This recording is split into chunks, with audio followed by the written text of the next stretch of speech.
What's good, everyone? Welcome back to the NBA Journalist YouTube channel. Today, I thought with the season ending pretty much this week, let's go through some of the most underrated guys in the league this season. The first guy I want to talk about today is Marvin Bagley III, a guy who's bounced around the league a little bit. The 2018 second overall pick, famous for being picked above Luka Doncic, has really found his way into being an impactful role player in these last couple of seasons. But I think this season, during his time with Washington, eventually being traded to the Dallas Mavericks in the Anthony Davis trade, has really carved out a nice role. And I think he has a unique skill set that fits next to Cooper Flag and could even just be a bench piece for the Mavericks for the future. This season, he's averaging 11.8 points, 6.5 rebounds, an assist, shooting 53% and 30% from three. Since his time as a Maverick, he's been averaging 10.6 points, 7.1 rebounds, 1.5 assists, 0.3 steals, 0.7 blocks, shooting 60% from the field, and more importantly, shooting 48% from three. And in his most recent game, probably his best game of the season, he had 26 points, 9 rebounds, 3 assists, a steal, and a block, shooting 11 from 14 from the field and 3.5% from three. I know when we talk about players who are considered to be busts, Marvin Bagley comes up because he was picked above a guy like Luka Doncic. I think he deserves a bit of love for finding his lane, carving out a role for himself, and being a star in it. The second guy I want to talk about is actually a rookie in this year's draft, Will Riley, the 6'9" forward, originally drafted by the Utah Jazz, traded to the Washington Wizards, has definitely been a guy who has really caught my eye, especially in these last 15 games. At 6'9", offensively, he's one of the most exciting guys, maybe in this draft. He's got a good handle, he'll break you down, he can take pull-up shots, spot-up threes, anything. He's got a great jump shot, and is definitely going to be a really, really interesting piece going forward on this Washington Wizards team. In his last 15 games, in about 31 minutes, Will Riley's been averaging 15 points, 3.4 rebounds, 2.7 assists, shooting 45% from the field, 36% from three, on about 5 attempts a game. And in these 15 games, they haven't really been playing any bad teams because they are the bad team.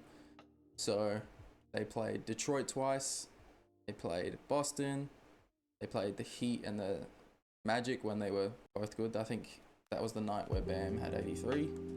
They played New York. He's showing that he can keep this level of production whilst playing against some of the best teams in the league. And I think out of the guys we talk about from this year's draft, I think Will Riley definitely needs a little bit more love. Next guy we're going to talk about is Isaiah Stewart, Beef Stew, the heart and soul of this Pistons team, Pistons defense, Pistons identity. One of my favorite guys in the league, except for what he did to Bron, because it's on site, you know. Now, I will say he's been out for the last 8 games with a calf strain. However, I think he should be good to go for the playoffs. But when we talk about Isaiah Stewart, we cannot go about talking about his defensive impact on the floor. I know with this Pistons team, you have so many amazing rangy wing defenders. You got a guy like Jalen Duren backing you up at the end. And at 6'8", Isaiah Stewart has been one of the best rim protectors in the league. His rim defensive field goal percentage is 43.6. Now this could have gone down, but the latest thing I saw, the last bit of data I have, is 43.6. And even more playing into the defensive statistics. In a lineup with Asar Thompson, Ron Holland, and Beef Stew, the Pistons have a defensive rating of 101, which is insane. And for those who don't know, when we talk about offensive and defensive rating, it means per 100 possessions, how many points are you scoring and how many points are scored against you. So when we have defensive rating, that means teams are scoring 101 points against them per 100 possessions. You see what I mean? Along with the defensive impact, Isaiah Stewart this season has been averaging 10 points, 5 rebounds, 1.2 assists, 54% from the field, 33% from three, and about 76% from the free throw line. But he's one of those guys whose impact, especially defensive-wise, doesn't really show up in box scores. You really have to watch the games, see what he does out there on the floor. One of the best enforcers in the game, and yeah, we have to show Beef Stew a bit of love. Now, our second last guy to round out these 5 players is Marcus Smart, who's completely revitalized his career after a couple bad seasons. I don't know if you classify them as bad, more just battling with injuries, lingering injuries. He was traded to Memphis in 2023, pair next to Ja, that never really panned out.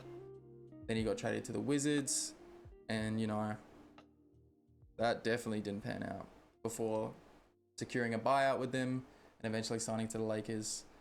I think initially when people saw him sign to the Lakers, it was a lot of wash talks, a lot of questions about if he still has the level of defensive impact, if he's still got that same hustle. You know, he's 31, but I think all of those concerns have really been put to bed this year, especially since he's entered the starting lineup for the Lakers. He's really spearheaded this defense. The defensive rating when he's on is 112.1, and if you've watched the Lakers, especially at the start of the season, 112.1 is really good for them, because they didn't like to defend the basketball. And the defensive rating when he's off the floor is 120. So if that doesn't tell you something, I don't know what will. So the starting lineup before Marcus Smart was inserted was Luka, Austin, Bron, Rui, Ayton. And that lineup had a defensive rating of 115. With Smart instead of Hachimura, gone down to a 110.5. It's a very small sample size on both sides, because you know, the Lakers had Luka out for a long time. They had LeBron out for the entire start of the season. But he really brings the hustle in the defense, especially in the starting lineup when you've got guys like Luka, Austin, Bron, who are going to take care of the offense. He's really brought everything the Lakers have needed. On the season, Marcus Smart has been averaging 9.5 points, 2.8 rebounds, 2.8 assists, shooting 40% from the field, which is rough, 34% from three, and 82% from the free throw line. That's rounding up a little bit. But again, he's one of those guys like with Beef Stew where you really have to watch the game to see the impact. He had that big moment in that Houston Rockets game where, and even while the game was over, he runs over to Kevin Durant and dives on the floor to try and get the ball. The Lakers don't really have that. And I think that, you know, we call it the dog mentality, has really been so incredibly important to this team. The last guy I want to talk about is definitely one of my favorite guys. A guy I want to show a bit of love to, and it's Dejounte Murray. Coming back from over 13 months out after rupturing his Achilles. Dejounte Murray has been such a bright light for the Pelicans in a really bad season for them. I know we just spoke about dog mentality, but if anyone's got it, it's Dejounte Murray, and I feel like he's brought that to this Pelicans team, who kind of just bow out every year, and they don't really care about being bad, it feels like, especially the players. And you know, that effect rubs off on guys. You know, if Dejounte Murray coming off an Achilles is playing harder than Zion, what does that do to Zion's mentality, you know? And in a limited amount of minutes, without him on the floor, they are a -6 net rating. But with him on the floor, they're a +6.2. Since his return from injury, the Pelicans' record has been 7 wins and 8 losses. And in minutes with Zion and Trey Murphy, the Pelicans have a +7.7 net rating with Zion and Dejounte Murray on the floor, and a +9.0 rating with Zion and Trey Murphy on the floor.